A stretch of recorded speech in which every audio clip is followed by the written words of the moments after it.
99 سے سٹارٹ لیں گے۔ 98 نمبر آیت اس پہ کنکلوڈ ہوئی تھی کہ علماء یہود نبی صلی اللہ علیہ وآلہ وسلم سے بغض اس لیے رکھتے تھے کہ آپ علیہ السلام بنو اسماعیل میں تشریف لے کے آئے، اور ان کی خواہش تھی کہ پیغمبر آخر الزماں صلی اللہ علیہ وآلہ وسلم کو بنو اسرائیل کے اندر ہونا چاہیے۔ اسی وجہ سے وہ حسد بھی کرتے تھے، بغض بھی رکھتے تھے، حتیٰ کہ ان کا بغض اس عروج پہ پہنچا کہ انہوں نے حضرت جبرائیل علیہ السلام سے بھی دشمنی کر لی کہ یہ جبرائیل نے جو ہے نا وہ اللہ تعالیٰ کی اس معاملے میں خیانت کی ہے، یہ پیغمبر تو بنو اسرائیل کے اندر آنا چاہیے تھا، نعوذ باللہ۔ تو اللہ تعالیٰ نے اس پہ ورڈکٹ دی تھی کہ جو کوئی بھی اللہ کا دشمن ہو، جبریل کا دشمن ہو، میکائیل کا ہو دشمن، تو اللہ تعالیٰ ایسے لوگوں کا دشمن ہے، چاہے وہ کسی ایک رسول کا بھی دشمن ہو۔ اس کے اوپر آیت نمبر 98 مکمل ہوئی تھی۔ اب اس سے آگے چلتے ہیں۔ اعوذ باللہ من الشیطان الرجیم، بسم اللہ الرحمن الرحیم۔ وَلَقَدْ أَنزَلْنَا إِلَيْكَ آيَاتٍ بَيِّنَاتٍ، اور بے شک ہم نے اے محبوب صلی اللہ علیہ وآلہ وسلم آپ کی طرف نازل کی ہیں روشن آیات۔ وَمَا يَكْفُرُ بِهَا إِلَّا الْفَاسِقُونَ، اور اس کا کفر تو نہیں کرے گا مگر وہی شخص جو فاسقوں میں سے ہوگا۔ صرف فاسقین ہی ہیں جو اللہ کی آیات کا کفر کریں گے اور ان کو ماننے سے انکار کریں گے۔ أَوَكُلَّمَا عَاهَدُوا عَهْدًا نَبَذَهُ فَرِيقٌ مِّنْهُمْ، جب کبھی بھی انہوں نے وعدہ کیا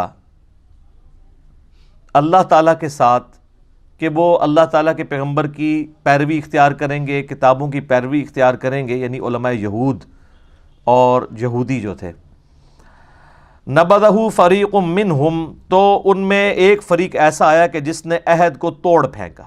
بل اکثرهم لا یؤمنون، بلکہ ان کی اکثریت سرے سے ایمان لانے کا جو حق ہے وہ ایمان نہیں لاتے۔ وہی جو اس وقت ہماری امت کا بھی حال ہے کہ اللہ اور اس کے رسول کو مان رہے ہیں، اللہ اور اس کے رسول کی نہیں مان رہے، عز وجل وصلی اللہ علیہ وآلہ وسلم۔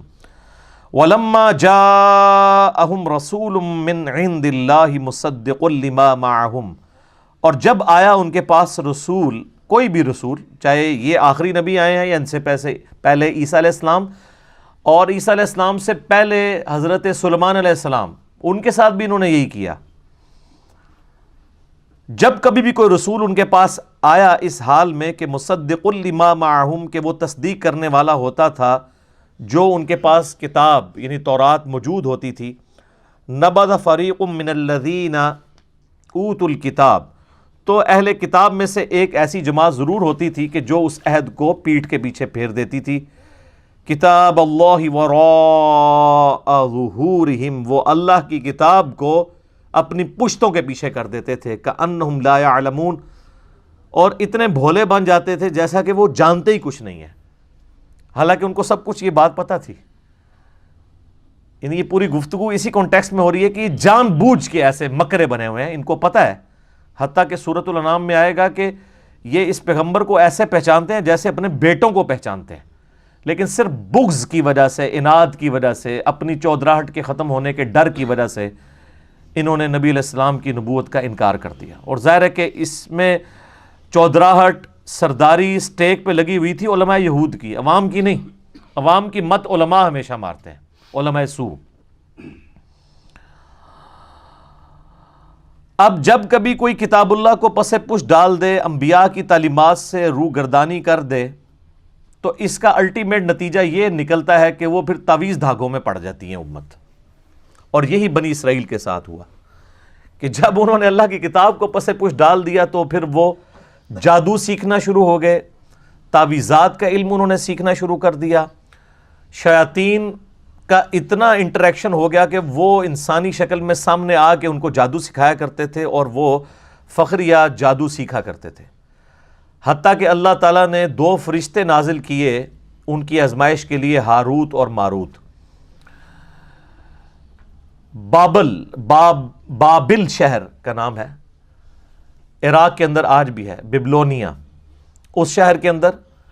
اور وہ فرشتے جب کبھی بھی کوئی ان کو اس طرح کے عملیات سکھاتے تھے تو ساتھ وہ یہ کہتے تھے کہ ہم تمہاری آزمائش ہیں، یہ علم نہ سیکھو.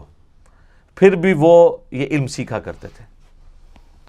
تو اس میں ہاروت اور ماروت کا کوئی قصور نہیں تھا. اور یہ جو اسرائیلی روایتیں ہیں کہ وہ کسی عورت پر عاشق ہو گئے تھے اور آج بھی وہ فرشتے الٹے لٹکے ہوئے ہیں کسی کنویں کے اندر، وہ کنواں بھی بنایا ہوا ہے، بالکل جھوٹ ہے. قرآن کا واضح فتویٰ ہے کہ فرشتے کبھی بھی اللہ کے حکم کی سرتابی نہیں کرتے.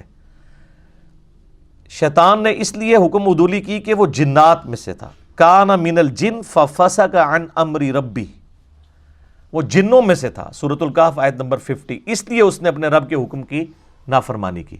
ہاروت اور ماروت تو فرشتے تھے، تو اللہ تبارک و تعالیٰ کی وہ ڈیوٹی پوری کر رہے تھے.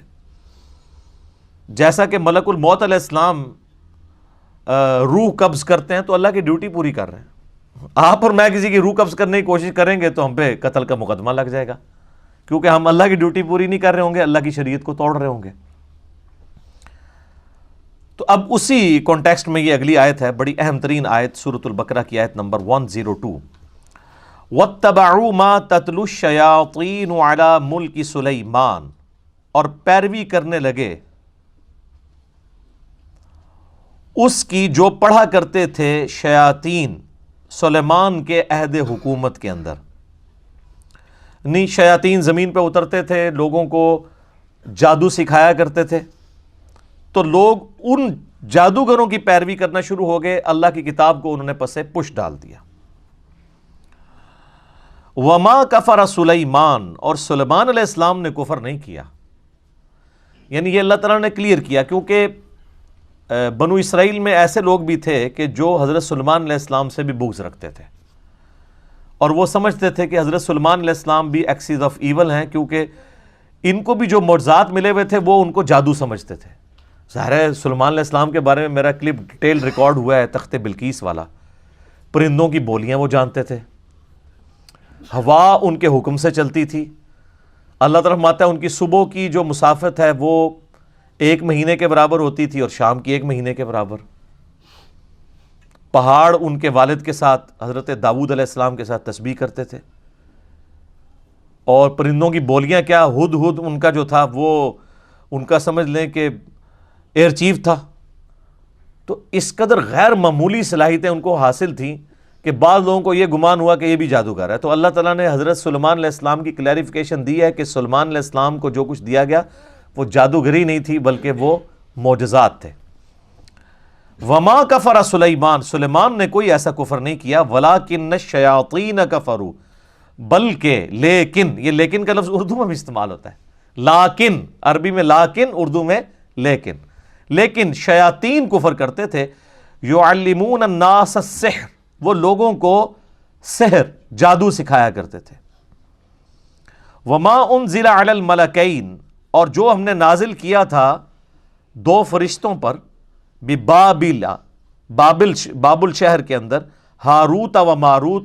ہاروت اور ماروت 2 فرشتے تھے جن پہ ہم نے ایک ایسی خاص چیز نازل کی تھی، وہ آگے ذکر آ رہا ہے، جو وہ لوگوں کو سکھایا کرتے تھے.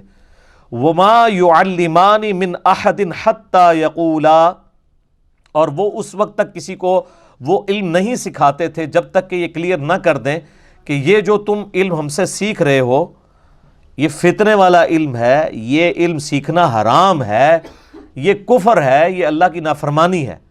لیکن وہ آزمائش کے طور پہ سکھا رہے تھے. اللہ تعالیٰ، ظاہر ہے اللہ تعالیٰ نے یہ سارے معاملات کیوں پیدا کیے ہیں؟ تاکہ انسان کو آزمایا جائے. اب اللہ تعالیٰ نے خنزیر کو اللہ نہیں پیدا کیا نا، اور ہمارے اوپر پابندی لگا دی کہ اس کا گوشت نہیں کھانا. اس میں خنزیر کا تو کوئی قصور نہیں ہے، اس کو ہماری آزمائش کے لیے پیدا کیا. تو اس طرح اللہ تبارک و تعالیٰ نے جو یہ جانچنے کا نظام پیدا کیا اس میں کوئی نہ کوئی اللہ تعالیٰ کی ڈیوٹی پوری کر رہا ہوتا ہے، بشرطے کہ کوئی بغاوت نہ کرے تو اس کے اوپر کوئی اس طرح کا بلیم نہیں آتا.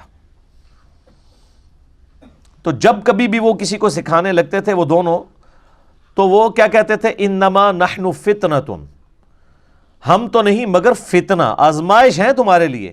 فلا تکفر، تو مت کفر کرو. یعنی فرشتے کہتے تھے کہ ہم کفر سکھا رہے ہیں لیکن کفر نہ سیکھو، یہ اللہ کی آزمائش ہے.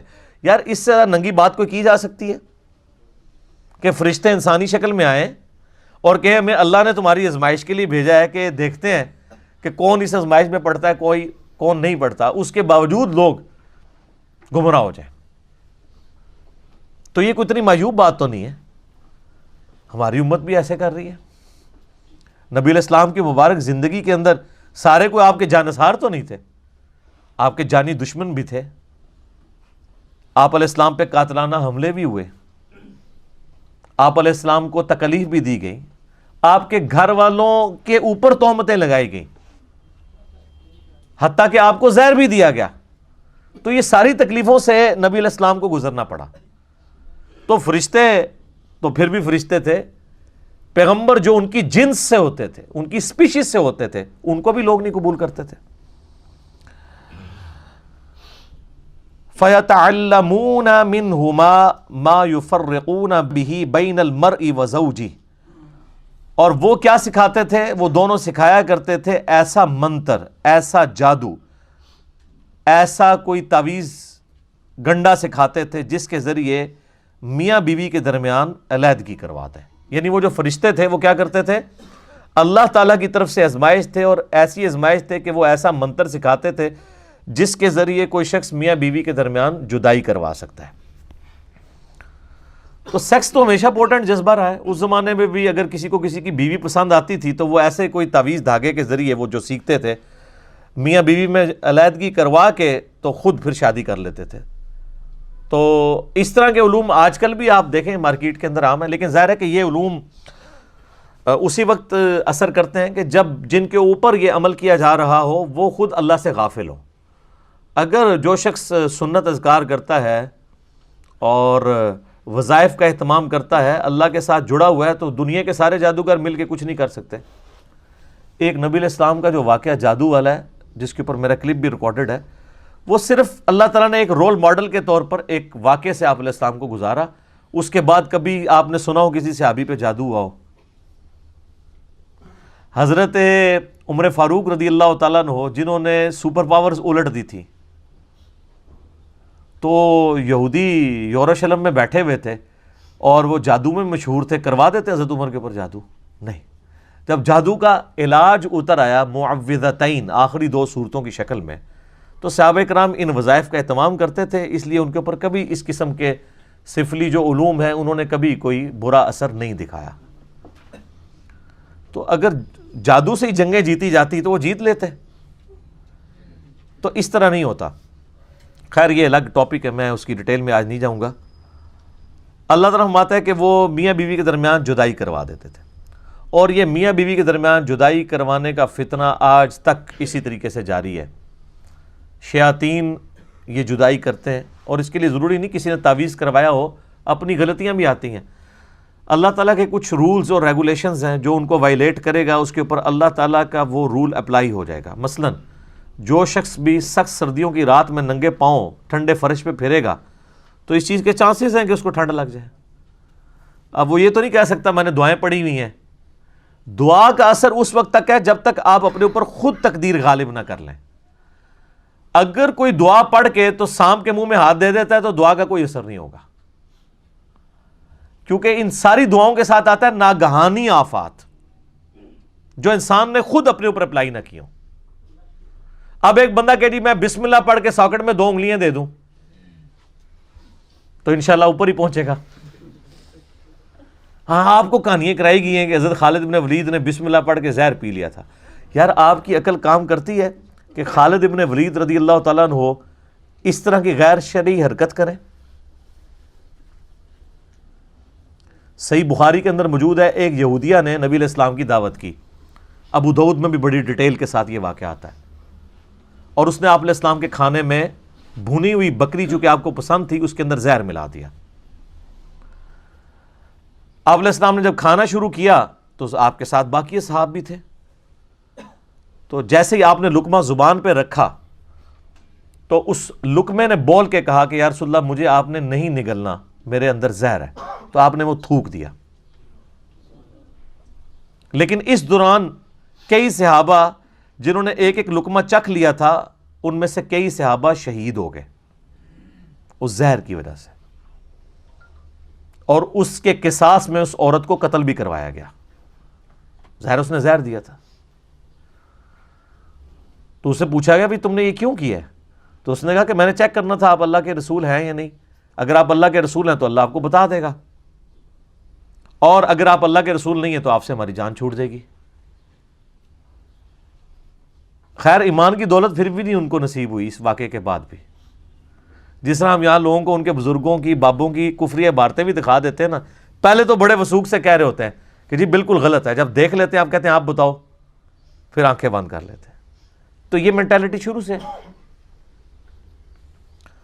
تو اب مجھے بتائیں صحابہ کرام جو ساتھ نبی علیہ السلام کی موجودگی میں بغیر بسم اللہ کے وہ کھانا کھا رہے تھے وہاں پہ, تو کیوں شہید ہو گئے؟ زہر کا اثر ہو جاتا ہے. جس کی موت لکھی ہوئی ہے وہ اس طریقے سے آ جانی, موت نہیں ٹل سکتی.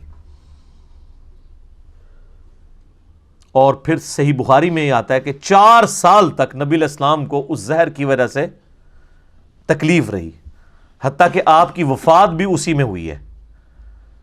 کیونکہ آپ کو اللہ تعالیٰ نے اس طرح دشمنوں کے ہتھے تو نہیں چڑھنے دینا تھا. کتب اللہ لأغلبن انا ورسولی, اللہ نے یہ طے کر دیا کہ میں اور میرے رسول غالب رہیں گے. تو اس کے تحت اللہ نے آپ کو اسپیشل پروٹیکشن دی. لیکن آپ کی خواہش تھی, صحیح بخاری میں حدیث ہے, میری خواہش ہے اللہ کی راہ میں قتل کیا جاؤں, پھر زندہ کیا جاؤں, پھر قتل کیا جاؤں, پھر زندہ کیا جاؤں, پھر قتل کیا جاؤں, پھر زندہ کیا جاؤں, پھر قتل کیا جاؤں. تو یہ خواہش اللہ تعالیٰ نے انڈائریکٹلی پوری کر دی اور آپ کو شہادت کے مرتبے تک پہنچایا. میرا یوٹیوب پہ ایک کلپ بھی اپلوڈڈ ہے, کیا نبی علیہ السلام شہید ہوئے تھے, اس میں یہ ساری احادیث بتائی ہیں, باقاعدہ ان کو ڈسپلے کروایا ہے, ایک ایک کا جے پی جی دکھایا ہے کہ یہ اس طریقے سے یہ معاملہ ہوا تھا. تو وہ زہر کا اثر واپس آیا. بخاری کے الفاظ ہیں, عائشہ کہتی ہیں کہ نبی علیہ السلام مجھے کہتے تھے کہ وہ غزوہ خیبر کے موقع پر جو میں نے گوشت کھایا تھا آج میری رگیں کاٹ رہا ہے. اور نبی علیہ السلام کو اللہ نے آنرری طور پہ شہادت کے درجے کے اوپر فائز کیا. اللہ کے حکم سے, یعنی اس کا زہر واپس آ گیا, ورنہ جو شہید ہونے والے تھے وہ تو اسی وقت ہی ہو گئے تھے. لیکن نبی علیہ السلام 4 سال تک سروائیو کیا, اللہ تعالیٰ نے اس اثر کو واپس لے کے آئے. تو کوئی نقصان اس طریقے سے نہیں پہنچا سکتا الا یہ کہ کسی کے مقدر میں ہو. تو یہ جھوٹے واقعات ہیں کہ بسم اللہ پڑھ کے زہر کھا لیا. تقدیر کو جو اپنے اوپر غالب کرے گا اس کے اوپر کوئی وظیفہ اثر نہیں کرے گا, یہ ذہن میں رکھنا ہے. یہ ناگہانی آفات کے لیے ہوتا ہے, اور ناگہانی آفات بھی ادر دین موت, موت نہیں ٹلے گی. موت اور بڑھاپا یہ 2 ایسی چیزیں ہیں جن کا کوئی میڈیکل علاج بھی نہیں ہے. اور نبی علیہ السلام کی آپ طب نبوی کے اوپر احادیث اٹھا کے دیکھیں تو ہمیشہ آپ کو ملے گا کہ موت اور بڑھاپے کے علاوہ ہر مرض کی دوا اللہ نے رکھی ہوئی ہے. لیکن بڑھاپا اور موت آج بھی نہیں ہے سر, کوئی بڑھاپا نہیں کم. اگر کوئی شخص اپنی سکن سرجری کرا بھی لے تو اس کے اندر اعضاء کی عمر تو پوری ہو چکی ہوتی ہے, صرف چہرے کو مینٹین کیا ہے نا اس نے. وہ بھی کس حد تک, وہ کتنے بھدے لگ رہے ہوتے ہیں آپ کو پتہ ہی ہے, جو زبردستی اس طرح کی سکن ٹائٹ کرواتے ہیں. اور اگر آپ کا لیونگ سٹینڈرڈ درست نہیں ہوگا تو میرے بھائی کئی لوگ ہیں جن کی عمر تو 40 سال ہے لیکن ان کے گردے 60 سال کے ہو چکے ہیں, کیونکہ انہوں نے خوراک صحیح استعمال نہیں کی. ان کا معدہ ہو سکتا ہے 70 سال کا ہو چکا ہو, اس طرح کی باہر کی گندی غذائیں انہوں نے کھائی ہیں کہ جتنا اس نے ٹیمپر ہونا تھا 40 سالوں میں, 70 سالوں کے اندر وہ 40 سال میں ہی ہو گیا. تو اس کو کہتے ہیں انسان کی ہر عضو کی ایک میڈیکل لائف ہوتی ہے. تو یہ اللہ تبارک و تعالیٰ نے ایک سسٹم رکھا ہوا ہے. تو یہ میاں بیوی کے درمیان وہ علیحدگی کروایا کرتے تھے اس کی وجہ سے. صحیح مسلم میں ایک حدیث ہے کہ شیطان کا تخت پانیوں پہ لگا ہوا ہے اور رات کے وقت سارے اس کے چیلے آ کے اسے رپورٹ کرتے ہیں اور بتاتے ہیں کہ آج ہم نے کون کون سے گناہ کے کام کروائے. کوئی آگے کہتا ہے کہ آج میں نے فلاں شخص سے چوری کروائی, فلاں شخص سے میں نے قتل کروا دیا, فلاں شخص سے میں نے زنا کروا دیا. تو شیطان خاص امپریس نہیں ہوتا. ایک چیلا آگے کہتا ہے آج میں نے میاں بیوی کے درمیان جدائی کروا دی ہے. تو شیطان کہتا ہے اصل کام تو نے کیا ہے, اور اس کو گلے لگا کے ملتا ہے. کیونکہ تمدن کی جڑ کٹ جاتی ہے جب میاں بیوی کا ریلیشن شپ ڈسٹرب ہوتا ہے. پورا معاشرہ اس کے اوپر کھڑا ہے. اس لیے اسلام میں سب سے زیادہ زور اسی کے اوپر ہے کہ آخری درجے تک نبھانے کی کوشش کی جائے. میرا ایک کلپ کچھ عرصہ پہلے اپلوڈ ہوا تھا یوٹیوب کے اوپر، مظلوم بیوی کے نام سے، کہ ہمارے سب کانٹیننٹ کے معاشرے کے اندر کس طرح عورتوں کے اوپر ظلم ہوتے ہیں اور خاوند جو ہے ان کو کس طرح اپنا غلام سمجھ کے رکھتے ہیں. آج مجھے اس ڈیٹیل میں جانے کی ضرورت نہیں ہے. اب آپ دیکھ لیں کہ وہ جو مسلم شریف کی حدیث تھی کہ شیطان خوش ہوتا ہے میاں بیوی سے علیحدگی کے معاملے میں، تو قرآن نے بھی اس حدیث کو انڈورس کر دیا ہے کہ واقعی شیاطین کا جو اول مصداق ہے وہ یہی ہے کہ میاں بیوی کے درمیان جدائی کرتی ہے. بولے اعوذ باللہ تعالی. تو اللہ تعالیٰ فرماتا ہے وَمَا هُمْ بِضَارِّينَ بِهِ مِنْ أَحَدٍ إِلَّا بِإِذْنِ اللَّهِ، وہ ضرر نہیں پہنچا سکتے تھے اس جادو اور منتر کے ذریعے مگر جب اللہ چاہے. اللہ نہیں چاہے گا تو نہیں اثر ہوگا، سیدھی سی بات ہے. اور جب اللہ چاہے گا تو کوئی بچت نہیں کر سکتا. سورہ الزخرف میں آیا کہ جو رحمان کے ذکر سے روگردانی اختیار کرتے ہیں اللہ ان پر شیطان مسلط کر دیتا ہے جو اس کا برا ساتھی بن جاتا ہے. اللہ کر دیتا ہے شیطان. یہ شیطان اللہ کا چھوڑا ہوا کتا ہے نا، اور ہر انسان کے ساتھ ہے. بخاری مسلم میں حدیث موجود ہے، نبی علیہ السلام فرمایا کہ ہر انسان کے ساتھ ایک فرشتہ اور ایک جن اٹیچڈ ہے. مسلم شریف میں ذرا ڈیٹیل آتی ہے اس کی. تو ایک صحابی نے جرت کر کے پوچھا یا رسول اللہ آپ کے ساتھ بھی؟ فرمایا ہاں میرے ساتھ بھی اٹیچ ہے، لیکن اللہ تعالیٰ نے مجھے اس پہ طاقت دی. میرے ساتھ جو شیطان اٹیچ ہے وہ مجھے نیکی کی طرف ہی بلاتا ہے. باقی سب کا جو شیطان ہے برائی کی طرف، میرے ساتھ جو شیطان اٹیچ ہے وہ متی ہو گیا ہے، اس نے اسلام قبول کر لیا. تو نبی علیہ السلام کے سوا کوئی شخص یہ نہیں کہہ سکتا کہ گارنٹی ہے میں جو کچھ کہہ رہا ہوں وہ حق کہہ رہا ہوں، چاہے وہ کوئی صحابی ہو چاہے کوئی بزرگ ہو. کوئی شخص یہ کلیم نہیں کر سکتا. ما ضل صاحبکم وما غوا. صرف نبی علیہ السلام کے لیے گارنٹی ہے. تمہارے نبی نہ کبھی بہکے ہیں نہ کبھی بے راہ چلے ہیں. تو اللہ تعالیٰ ہمارا کہ وہ اللہ کے اذن کے بغیر نہیں ایسا کر سکتے تھے. وَيَتَعَلَّمُونَ مَا يَضُرُّهُمْ وَلَا يَنْفَعُهُمْ، اور وہ چیز جو ضرر رساں ہے ان کے لیے اور نہیں نفع پہنچا سکتی انہیں، وہ سیکھتے تھے. ظاہر ہے کہ دنیا میں اگر کوئی منفعت حاصل بھی کر لے، آخرت میں تو اس کا نقصان ہے. جادوگر تو کافر ہو جاتا ہے کیونکہ وہ ایسے الفاظ بولتا ہے جو کفر کی کیٹیگری میں فال کرتے ہیں. اس لیے آپ دیکھ لیں سعودیہ کے اندر تو جادوگر کی سزا قتل ہے، سیدھا سیدھا فساد فی الارض کر رہا ہے وہ. وَلَقَدْ عَلِمُوا لَمَنِ اشْتَرَاهُ مَا لَهُ فِي الْآخِرَةِ مِنْ خَلَاقٍ، اور وہ اچھی طرح یہ جانتے تھے کہ جو وہ سودا کر رہے ہیں ان کا اب آخرت میں اللہ کی رحمت میں کوئی حصہ نہیں ہے. بڑا ہی برا سودا کر رہے ہیں وہ، یعنی اپنی آخرت بیچ کے دنیا حاصل کر رہے ہیں نا. دنیا کی منفعت کی خاطر کفر کر کے، سحر کر کے، اس سحر کے ذریعے کیا کر رہے ہیں؟ اپنی آخرت برباد کر رہے ہیں. تو دنیا خرید رہے ہیں آخرت کو برباد کر کے. تو کتنا برا وہ سودا کر رہے ہیں. اور اہل ایمان کی نشانی سورہ توبہ میں کیا آئی کہ اللہ تعالیٰ نے مومنین کی جانیں اور مال جنت کے بدلے میں خرید لی ہیں. وہ اپنی جان اور مال لٹا دیتے ہیں جنت کے حصول کے لیے. اور یہاں پہ جو فاسقین ہیں، جو کفر کرنے والے ہیں، اللہ کے باغی ہیں، ان کا ایٹیچیوڈ کیا ہے کہ وہ دنیا حاصل کرنے کے لیے اپنی آخرت داؤ پہ لگا دیتے ہیں. مَا لَهُ فِي الْآخِرَةِ مِنْ خَلَاقٍ، آخرت میں ان کا کوئی حصہ نہیں ہے. وَلَبِئْسَ مَا شَرَوْا بِهِ أَنفُسَهُمْ لَوْ كَانُوا يَعْلَمُونَ، اور کتنی ہی بری چیز ہے جس کا انہوں نے سودا کیا ہے اپنی جانوں کو، اس یعنی دوزخ کی آگ میں جھونک کے.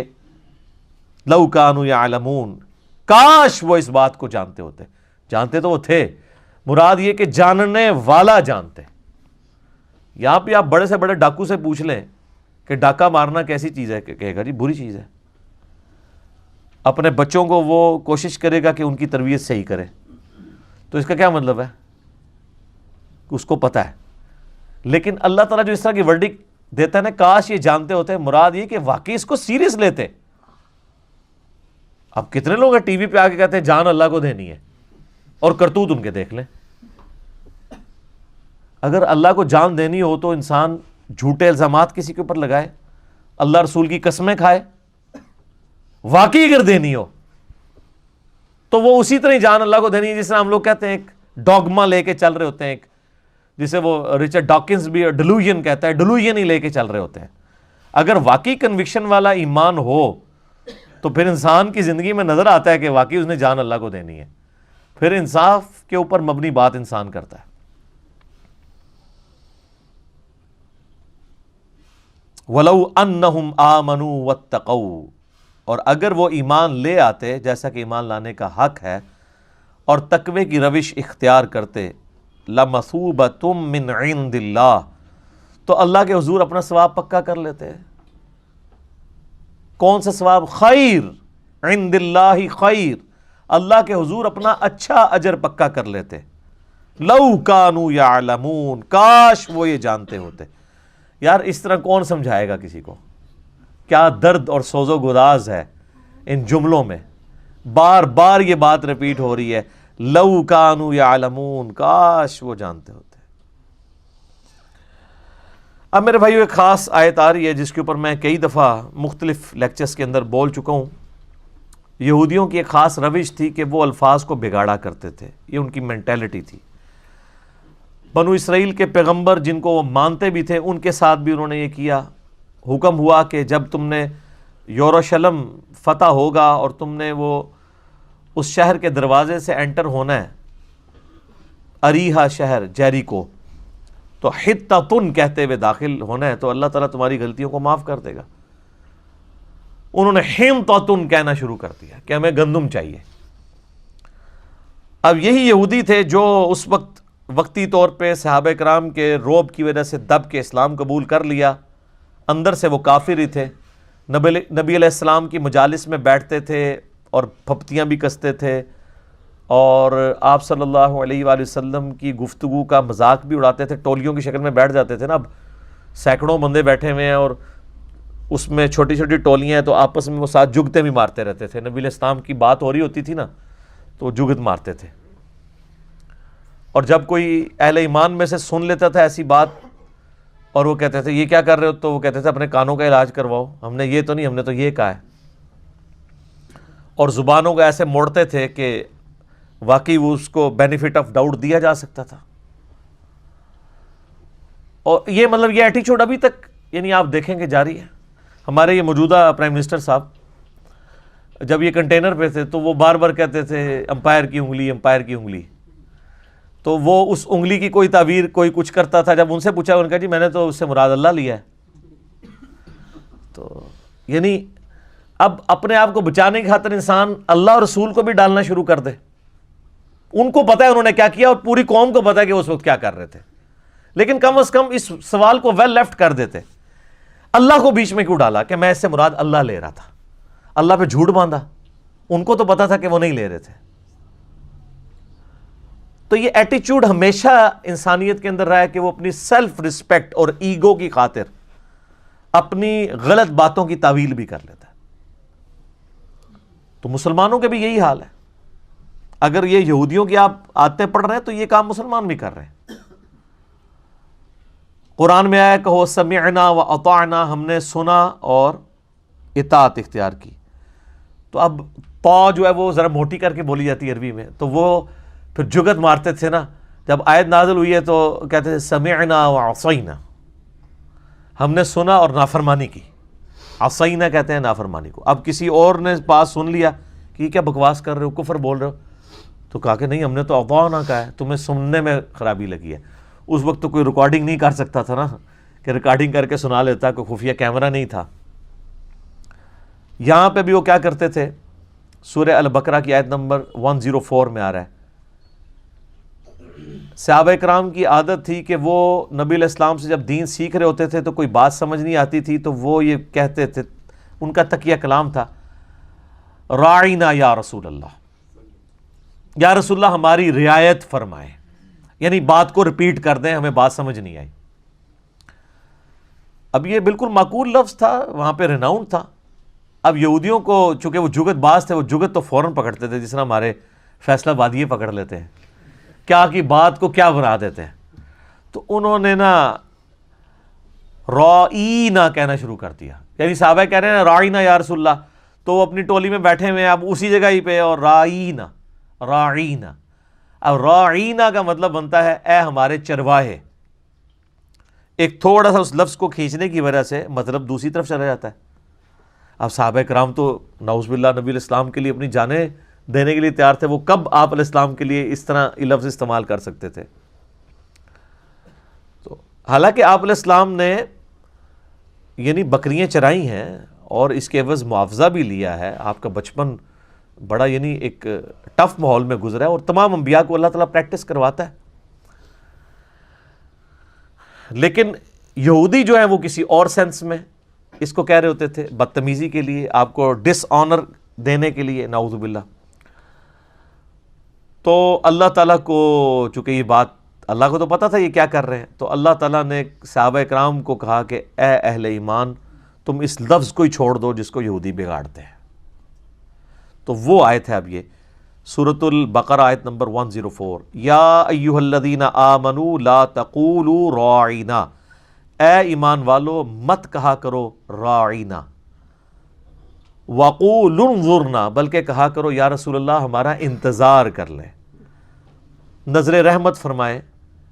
تھوڑی دیر کے لیے انتظار کر کے اس بات کو ریپیٹ کرتے، یعنی ایک ایکویلنٹ ورڈ دے دیا راعینا کی بجائے انظرنا.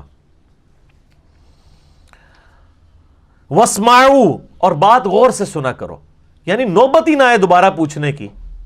ایک تو آپ علیہ السلام بولتے بھی بہت آہستہ تھے نا، آواز بھی کم تھی اور بولنے کی رفتار بھی کم تھی. بخاری مسلم میں آتا ہے کہ اما عائشہ کہتی ہیں کہ ایک عام آدمی آپ علیہ السلام کے الفاظ گن بھی سکتا تھا، آپ علیہ السلام اس طرح آہستہ آہستہ بولتے تھے جب تعلیم دی جا رہی ہوتی. آپ دیکھیں نا اب اس وقت قرآن کلاس میں جو میری ٹون ہے،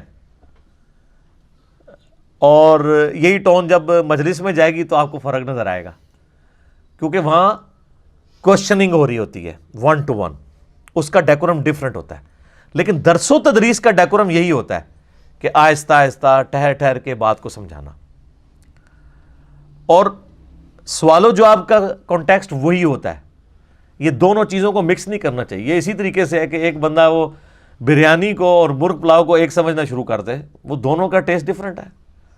ٹھیک ہے، مرغ پلاؤ میں بریانی مسالہ نہیں ڈال سکتا، اور بریانی بغیر بریانی مسالے کی نہیں بن سکتی. تو آپ علیہ السلام کی جو عام گفتگو تھی وہ بڑی آہستہ دھیمی اور یہ ہوتی تھی. لیکن جب آپ تقریر کر رہے ہوتے تھے نا ممبر پہ، وہ تو پھر مسلم شریف کے الفاظ ہیں، آنکھیں سرخ ہو جاتی، آواز بلند ہو جاتی، گویا کہ آپ علیہ السلام ایک جرنیل کی مانند اپنے آڈینس کو ڈرا رہے ہوتے قیامت کے دن سے. صحیح مسلم 2005 نمبر حدیث ہے یہ، اور اس میں الفاظ ہیں غصے میں اضافہ ہو جاتا، یعنی جلال کے اندر. آپ علیہ السلام کا جو سٹائل تھا بولنے کا بڑا جلالی ہوتا تھا. یہ جو آج کے واعظین ہیں وہ کہتے ہیں میٹھا بولیں میٹھا بولیں، یہ میٹھا سٹائل نبی علیہ السلام کا نہیں تھا. وہ عام مجلس میں گفتگو میں ایسا ہوتا تھا، لیکن جب آپ تقریر کے لیے ڈیکورم سے ہوتے تھے پھر پگڑی بھی آپ باندھتے تھے. پگڑی ایک پروٹوکول ہوتا ہے نا، تو ایک خاص سٹائل میں گفتگو ہوتی تھی. تو کہا گیا کہو انظرنا، یا رسول اللہ انتظار کریں. واسمعوا، پہلے ہی بات غور سے سن لیا کرو تاکہ دوبارہ نوبت ہی نہ آئے. یار کیا انداز محبت ہے اپنے محبوب کے ساتھ صلی اللہ علیہ وسلم. صحابہ کرام کو الٹرنیٹو بھی دیا جا رہا ہے اور ساتھ ہلکی سی ڈانٹ بھی پلائی جا رہی ہے کہ پہلے کیوں نہیں کان کھول کے سن دیو، کہ ضرورت ہی نہ پوے بار بار. واسمعوا وَلِلْكَافِرِينَ عَذَابٌ علیم، اور کافروں کے لیے دردناک عذاب ہے جو تلے ہوئے ہیں نبی علیہ السلام کی توہین کے اوپر.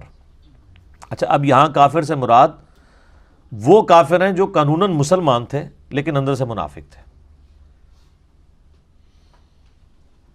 اور قرآن میں منافقین کو بھی یا ایھا الذین آمنوا کہہ کے کہا گیا کیونکہ قانوناً وہ مسلمان تھے. اور منافقین کا بھی جو بعد میں بھی پتہ چلا تو ایک عبداللہ ابن ابی ہے جس کا مین پتہ ہے. باقیوں کے تو نام حذیفہ ابن یمان کو نبی علیہ السلام نے بتائے ہیں، باقیوں کو تو پتہ بھی نہیں تھا. نمازیں بھی پڑھتے تھے، تکبیر اولیٰ سے پڑھتے تھے. مسلم شریف میں حدیث ہے، عبداللہ ابن مسعود کہتے ہیں کہ نبی علیہ السلام کے زمانے میں اگر کوئی بیمار ہو کے اتنا لاغر ہو جاتا کہ وہ 2 بندوں کے سہارے مسجد میں آتا تو وہ 2 بندوں کے سہارے ہی آتا تھا کہ کہیں اسے منافق نہ سمجھ لیا جائے. یعنی منافق بھی اتنے پکے نمازی تھے کہ وہ بھی مسجد میں ہی نماز پڑھتے تھے.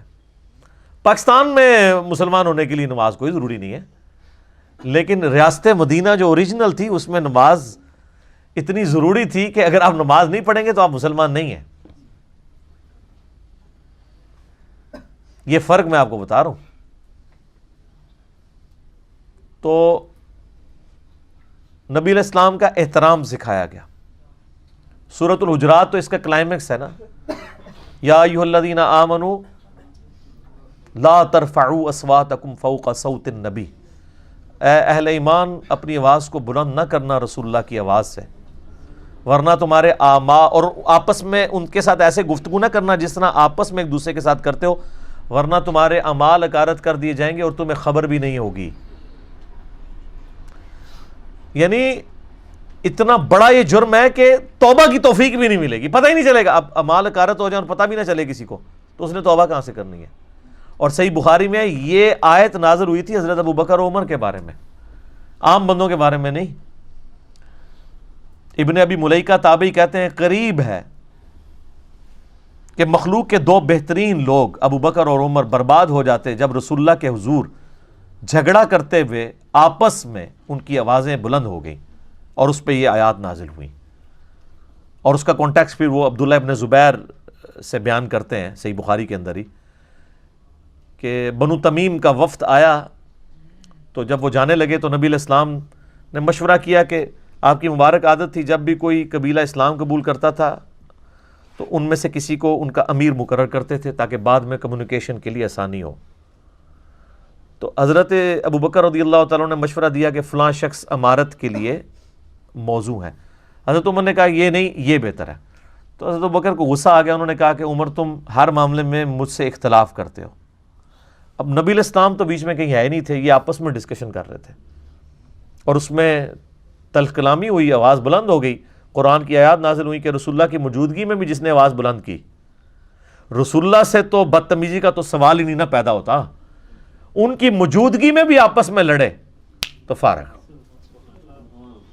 بخاری کے الفاظ ہیں جب یہ آیات نازل ہوئیں تو حضرت عمر اتنی آہستہ آواز میں گفتگو کرتے تھے کہ نبی علیہ السلام کو سنائی نہیں دیتی تھی، اور آپ کئی دفعہ یہ کہتے تھے عمر تھوڑا تو اونچا بولو مجھے سمجھ نہیں آ رہی، اتنا ڈر گئے. پھر اللہ تعالیٰ نے قرآن میں اگلی آیات نازل کی ان الذین یغضون اصواتهم عند رسول اللہ، بے شک جو لوگ رسول اللہ کے حضور اپنی آوازوں کو پست رکھتے ہیں اللہ نے ان کے دلوں کو تقوی کے لیے چن لیا ہے، ان کے لیے اجر عظیم ہے، مغفرت ہے. اور یہ آیت آج بھی روضہ شریف کے باہر جالیوں کے اوپر لکھی ہوئی ہے، کیونکہ نبی علیہ السلام اپنی وفات کے بعد بھی اسی طریقے سے قابل احترام ہے جس طرح اپنی مبارک زندگی میں. آج بھی اگر کوئی قبر رسول کے پاس اپنی آواز کو بلند کرے گا، چاہے وہ صلاۃ و سلام پڑھنے کے لیے کرے، اس کے اعمال اکارت ہے. اس لیے آپ دیکھیں وہاں پہ انہوں نے شرطے کھڑے کیے ہوتے ہیں نا، ایک تو زیادہ وہ جھمگٹا نہیں لگانے دیتے، کیونکہ ابو داؤد میں حدیث ہے میری قبر پہ میلہ نہ لگانا، تم دنیا کے کسی بھی حصے میں درود پڑھو گے مجھ تک پہنچ جائے گا، قبر رسول پہ حاضری دیں اور نکل جائیں. یہ پاکستانی جا کے کھڑے ہو جاتے ہیں، پھر وہ سلام پڑھنا شروع کر دیتے ہیں، پیچھے وہ لائن پھنس جاتی ہے اور وہ سمجھتے ہیں کوئی نیکی کا کام کر رہے ہیں، حالانکہ نبی علیہ السلام نے تو اس سے منع کیا ہے.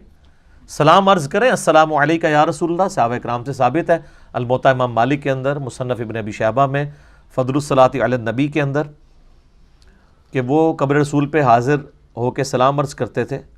اور سیدنا ابوبکر عمر کے آگے بھی السلام علیکہ یا ابا بکر، السلام علیکہ یا عمر، اور پھر آگے چلے جاتے تھے. یہ جو مطلب اس طرح، اور وہاں پہ بھی آپ دیکھیں گے جو شرطے انہوں نے کھڑے کیے ہوتے ہیں تو وہ باقاعدہ اشاروں کے ساتھ بات کر رہے ہوتے ہیں. آپ کبھی نہیں دیکھیں گے کہ وہ اونچی آواز میں بول جائیں، وہاں پہ لوگوں کو منع بھی کریں گے نا ایسے ایسے کر کے کریں گے. ان کو باقاعدہ اس کو ٹرینڈ کیا جاتا ہے کہ آپ نے اپنی آواز کو اس طریقے سے بلند نہیں کرنا وہاں پہ. اور ہمارے لوگ کیا کہتے ہیں جی، او جی جالیاں نو کانڈ کر کے کھلوتے ہوندے نے. یار یہ آپ کو کس نے چیز بتا دی ہے؟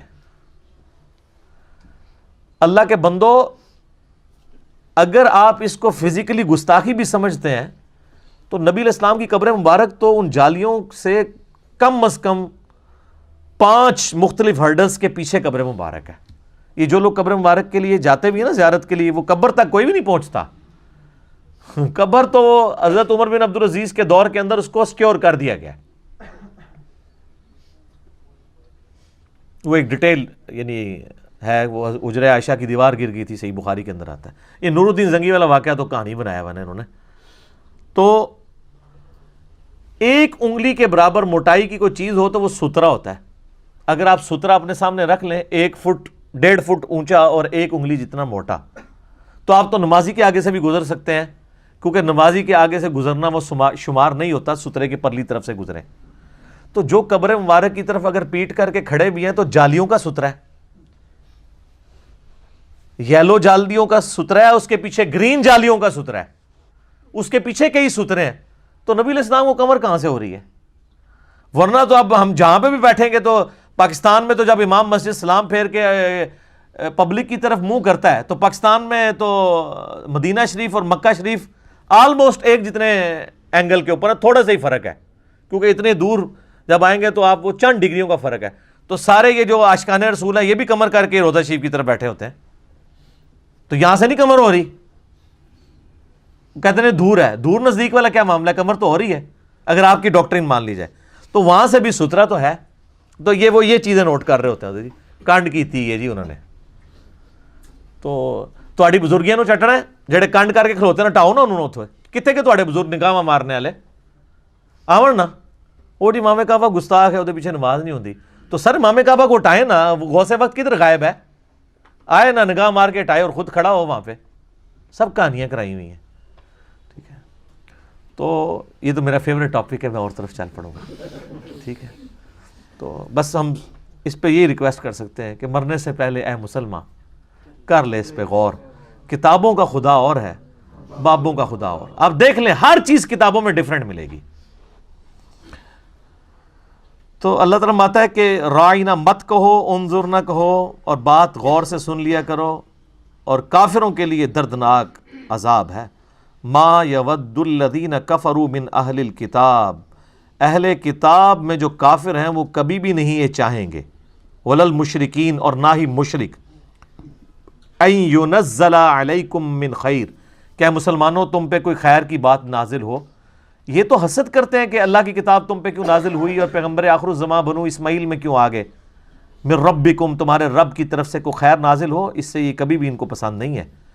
واللہ یختص برحمتہ من یشاء، اور اللہ مخصوص کر لیتا ہے اپنی رحمت کے لیے جسے چاہتا ہے.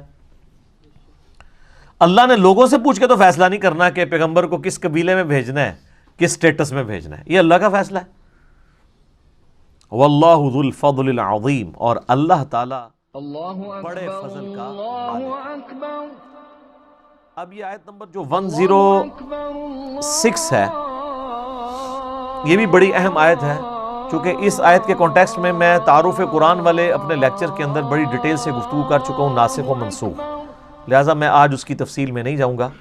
جسے شوق ہے تو وہ دیکھ لے. یہ قرآن کا ایک اہم ترین ٹاپک ہے کہ قرآن میں بھی ناسخ و منسوخ ہے، یعنی اللہ تعالیٰ نے ایسی آیات نازل فرمائیں جو بعد میں منسوخ ہو گئیں، اور اللہ تعالیٰ نے اس کی ریزن بھی بتا دی کہ یہ ہماری سنت ہے. اور میں نے اس کی ٹیکنیکل ریزن بھی بتائی ہیں کہ بعض اوقات ایسے احکامات نازل ہوتے ہیں جو ایک خاص ٹائم پیریڈ کے لیے ہوتے ہیں، بعد میں پھر اللہ تبارک و تعالیٰ ان کو کنٹینیو نہیں کرتا. ہماری شریعت اور جو اگلی شریعتیں ہیں ان میں بھی فرق ہے، اور ہماری شریعت کے اندر بھی کئی احکامات گریجولی چینج ہوئے. احادیث میں تو بہت زیادہ احکامات ہیں، قرآن میں بھی کچھ آیات ایسی ہیں. مثال کے طور پہ پہلے مسلمانوں پہ فرض تھا کہ وہ وصیت کریں کہ مرنے کے بعد مال اس طریقے سے تقسیم ہوگا، سورۃ البقرہ کے اندر. پھر سورہ نساء کے اندر اللہ تعالیٰ نے پوری وراثت کی تقسیم خود ہی فرما دی، تو اب وہ آیات منسوخ ہیں. اس حوالے سے شاہ ولی اللہ دہلوی کی کتاب ہے الفوز الکبیر فی اصول التفسیر، اس میں باقاعدہ ایک پورا چیپٹر ہے ناسخ و منسوخ کے اوپر. اور شاہ ولی اللہ کے نزدیک 5 آیات قرآن میں ایسی ہیں جو منسوخ ہوئی ہیں، اور ان کی ناسخ آیات بھی قرآن کے اندر موجود ہیں. اور اگر آپ ان کو بھی دقت نظر سے دیکھیں تو وہ وقتی احکامات ہیں، جس میں سے ایک میں نے یہ بتائی. اسی طریقے سے سورۃ الانفال میں آتا ہے کہ ایک مسلمان 10 کافروں پر بھاری ہے. پھر آیت نازل ہوئی کہ اب اللہ نے تمہاری کمزوری کو جانچا ہے، تو اب ایک مسلمان 2 کافروں پہ بھاری ہوگا، جو ریشو پروپورشن نہیں وہاں پہ بیان ہوئی. یعنی ظاہر جب تعداد بڑھ گئی تو پھر 125 جو صحابہ مکے میں تربیت یافتہ تھے اس طرح کے صحابہ تو بعد والے نہیں تھے نا، تو اوورآل ریشو پروپورشن گر گئی. یہ نہیں ہے کہ وہ 125 کو کوئی فرق لگ گیا تھا، وہ 125 تو جاندار ہی تھے، لیکن اب 125 میں جب 1025 ایڈ ہوں گے اس لیول کے نہیں ہوں گے تو ریشو تو نیچے ہی آئے گی نا. وہ 125 جو ہیں وہ 10 پہ ہی باری ہیں، لیکن بعد والے اس لیول کے نہیں ہیں. تو اب یہ یعنی اللہ تعالیٰ نے ناسخ و منسوخ کو اس حوالے سے اس میں بریف کیا. بس اس کو آیت کو کور کر لیتے ہیں. ما ننسخ من آیت او ننسیہا، ہم کوئی آیت منسوخ کر دیں یا آپ کو بھلا دیں، نأتی بخیر منہا، تو اس سے بہتر آیت پھر ہم لے آئیں گے قرآن کے اندر، او مثلہا، یا کم از کم اس کے برابر. الم تعلم ان اللہ علی کل شیء قدیر، کیا تم نے نہیں جانا کہ اللہ تعالیٰ ہر چیز پر قادر ہے. یعنی اللہ تبارک و تعالیٰ ہر چیز پر قادر ہے، اللہ اپنی تقدیر کا بھی محتاج نہیں ہے. دیکھیں نا جناب، وہ رول اپنی جگہ ہے، لا تبدیل لکلمات اللہ، اللہ کے کلمات نہیں بدلتے، لیکن وہ کلمات کون سے ہیں جو اللہ نے فکس کر لیے ہوئے ہیں. اگر اللہ نے اپنی تقدیر میں یہ چیز لکھی ہے کہ اتنے عرصے کے بعد اس معاملے کو میں اس طرح ٹرانسفر کر دوں گا، تو وہ تقدیر میں کوئی تبدیلی نہیں آئی ہے، بلکہ اس تقدیر کی ایگزیکیوشن بعد میں ہوئی ہے، پہلے پورشن کی ہوئی تھی. قرآن تو لوح محفوظ میں پہلے ہی موجود ہے. آپ احادیث اٹھا کے دیکھیں تو میں نے کئی ایک حوالے پیش کیے ہیں سورۃ البقرہ کے بارے میں کہ وہ تو انسانوں کی پیدائش سے پہلے، جنات کی پیدائش سے پہلے اللہ تعالیٰ کے پاس لکھی ہوئی تھی سورۃ البقرہ. تو اللہ کا کلام جو ہے وہ اللہ کی صفت ہے، غیر مخلوق ہے. بس اس کو اسی کے اوپر کنکلوڈ کرتے ہیں. زیادہ ڈیٹیل کے لیے آپ قرآن کلاس جو ہماری تعارف والی تھی اس میں میں نے اس کے اوپر ڈسکشن کی تھی. الم تعلم ان اللہ لہ ملک السماوات والارض، کیا تم نہیں جانتے کہ اللہ تعالیٰ کے لیے ہے بادشاہت آسمانوں کی اور زمین کی. وما لکم من دون اللہ من ولی ولا نصیر، اور اللہ کے سوا تمہارا نہ کوئی پشت پناہ ہے اور نہ کوئی مددگار ہے. حقیقی پشت پناہ مددگار اللہ ہے. ہاں اللہ تعالیٰ نے انسان کے لیے کچھ اسباب مقرر کیے ہیں، یعنی ماں باپ انسان کے پشت پناہ ہیں، اس کے بہن بھائی اس کے لیے پشت پناہ ہے اسباب کے طور پر جو اللہ تعالیٰ نے اٹیچ کیے میں. لیکن جو اب مر گئے وہ تو پشت پناہ نہیں نا کسی کا ہو سکتا.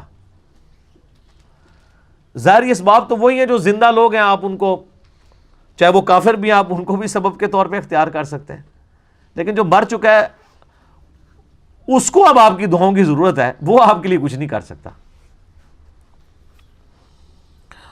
ام تريدون ان تسألوا رسولکم کما سئل موسیٰ من قبل، کیا تم یہ ارادہ رکھتے ہو کہ تم اپنے رسول سے بھی اسی قسم کے سوالات کرو جس طرح کہ اس سے پہلے موسیٰ علیہ السلام کے ماننے والوں نے اپنے رسول کو تنگ کیا تھا.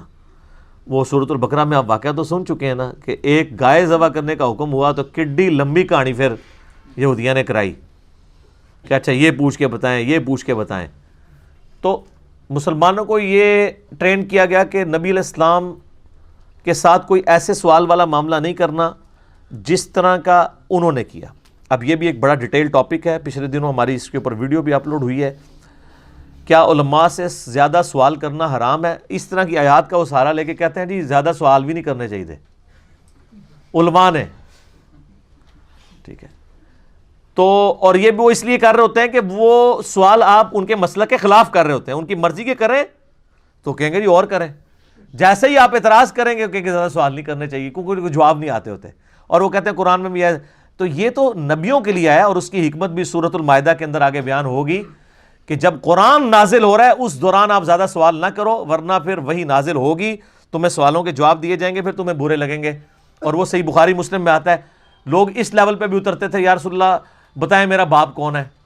یعنی اگر کسی کے بارے میں مشہور ہے نا کہ وہ آؤٹ آف ویڈ لاک پیدا ہوا ہے، وہ حلالی نہیں، نعوذ باللہ، تو وہ اس قسم کے سوالات بھی پوچھتے تھے. پھر اللہ نے کہا کہ اس طرح کے جواب پھر تمہیں دیے تو تمہیں بات بری لگے گی. اگر واقعی کوئی ایسا مسئلہ ہوا تو قرآن کے نزول کے دوران اس طرح کے سوالات مت کرو، ورنہ جب تمہیں یہ جواب دیے جائیں گے تو تمہیں برا لگے گا. تو پیغمبر اس لیے نہیں آتے کہ وہ تمہیں یہ بتانے کے لیے آئے کہ میری اونٹنی گم ہو گئی ہے تو بتاؤ کدھر ہے، یا فلاں جگہ خزانہ دفن ہے بتائیں وہ کس جگہ پہ دفن ہے. پیغمبر اللہ تعالیٰ کی طرف سے ہدایت کے امام بنا کے بھیجے جاتے ہیں، ان کاموں کے لیے نہیں آتے. تو یہ صحابہ کو ٹرین کیا جا رہا ہے کہ تم نے اس طرح کے سوالات نہیں کرنے. باقی وہ کلپ دیکھیں، اس میں میں نے کئی اور باتیں کی ہیں جو آج میں ریپیٹ نہیں کرنا چاہتا. یوٹیوب پہ جا کے لکھیں کیا علماء سے زیادہ سوال کرنا حرام ہے، تو سر تواڈے 14 طبق روشن ہو جان گے، تسی وہ کلپ ویکھو. ٹھیک ہے. وَمَن يَتَبَدَّلِ الْكُفْرَ بِالْإِيمَانِ، اور جو کوئی بدل دے ایمان کو کفر کے ذریعے، یعنی اللہ نے ایمان دیا تھا، وہ ایمان بیچ کے اب کفر خرید رہا ہے، فَقَدْ ضَلَّ سَوَاءَ السَّبِيلِ، تو ایسا شخص راہ راست سے بھٹک گیا. وَدَّ كَثِيرٌ مِّنْ أَهْلِ الْكِتَابِ، اور بہت سے اہل کتاب ایسے ہیں، لَوْ يَرُدُّونَكُم مِّن بَعْدِ إِيمَانِكُمْ كُفَّارًا، وہ تلے ہوئے ہیں اس بات پہ کہ تمہیں کافر بنا دیں ایمان لانے کے بعد. ہم تو ڈوبے ہیں صنم، تمہیں بھی لے ڈوبیں گے. خود تو وہ کافر ہوئے ہی ہیں، صرف اوپر سے ایمان قبول کیا ہے، اندر سے کافر ہیں. وہ یہ بھی چاہتے ہیں جس بلی کی دم کٹ جائے نا، اس کی خواہش ہوتی ہے ساری بلیوں کی دم کٹ جائے. تو تم بھی ان کے ساتھ برباد ہو جاؤ. وہ چاہتے ہیں حسدم من عند انفسہم، اس حسد کی وجہ سے جو انہوں نے اپنے جی کے اندر چھپایا ہوا ہے ان کے اندر. من بعد ما تبین لہم الحق، بعد اس کے کہ ان کو یہ پتہ بھی چل چکا ہے یہ الحق ہے قرآن. وبالحق انزلناہ وبالحق نزل، نبی علیہ السلام حق ہیں، آپ علیہ السلام سچ ہیں. اس کے باوجود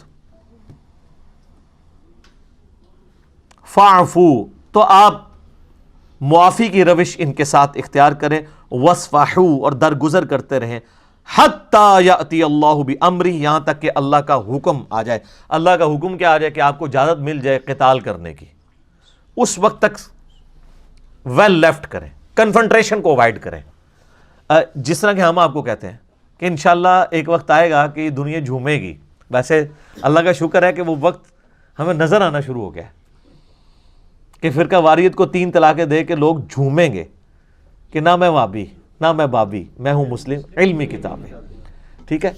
کنفرنٹریشن اوائڈ کریں. جن کی جس طرح علماء یہود کی مسندیں سٹیک پہ لگی تھیں، اس وقت ہمارے علماء سو کی مسندیں بھی سٹیک پہ لگی ہوئی ہیں. انہی کے باوجداد تھے نا وہ بڑے، انہوں نے وقت کے پیغمبر کے ساتھ یہ کیا. تو ہم تو پیغمبر کے نمائندے ہیں، تو ہمیں ہی کہاں پہ قبول کریں گے؟ پیغمبروں کو قبول نہیں کیا. حضرت عیسیٰ علیہ السلام کو دیکھ لیں، یہودیوں نے کیا کچھ نہیں ان کے ساتھ کیا. ان اللہ علی کل شیء قدیر، بے شک اللہ تعالیٰ ہر چیز کے اوپر قادر ہے. ایک وقت آئے گا کہ مسلمانوں کو غلبہ ملے گا. پھر ساتھ لوگوں نے دیکھا ہے نا، 2 ہجری میں غزوہ بدر ہوئی، 3 میں غزوہ احد، 5 میں غزوہ خندق، 6 میں صلح حدیبیہ اور کافروں نے مسلمانوں کو ایز اے پاور تسلیم کر لیا. 7 ہجری میں غزوہ خیبر ہوئی، 8 ہجری میں فتح مکہ، اور 9 ہجری میں غزوہ تبوک. رومن امپائر نے بھی مسلمانوں کا روب قبول کر لیا، اور 1.5 لاکھ کی فوج صرف 30,000 صحابہ کے ڈر سے رومن امپائر کا ہیڈ کیسر روم وہ بارڈر سے پیچھے بھاگ گیا. اور پھر آپ دیکھ لیں 14 ہجری کے اندر جا کے 14-15 ہجری کے اندر یرموک اور قادسیہ بھی ہو گئی ہے، اور دونوں سپر پاورز، یعنی یہ 16-17 سال کے اندر پوری دنیا تل پٹ ہو گئی ہے. لیکن جب یہ آیات نازل ہو رہی ہیں اس وقت تو صرف تسلی ہیں. کسی نے سوچا تھا کہ ان آیات کے نزول کے 10-12 سال کے اندر یہ سب کچھ ہو بھی جائے گا. هو الذی ارسل رسولہ بالہدی ودین الحق لیظہرہ علی الدین کلہ، وہی اللہ ہے جس نے الہدا قرآن کے ساتھ اپنے نبی کو مبعوث کیا اور دین حق کے ساتھ، تاکہ تمام ادیان پہ اسے غالب کر دے. ولو کرہ المشرکون، چاہے مشرک اس بات کا برا مان جائے. ٹھیک ہو گیا جی. اللہ تعالیٰ سے دعا ہے جو حق بات میں نے کہی اللہ تعالیٰ ہمارے دلوں میں راسخ فرمائے. اگر جذبات میں میرے منہ سے کوئی غلط بات نکل گئی تو اللہ تعالیٰ ہمارے دلوں سے ہی محو کر دے، ہمیں معاف بھی کر دے.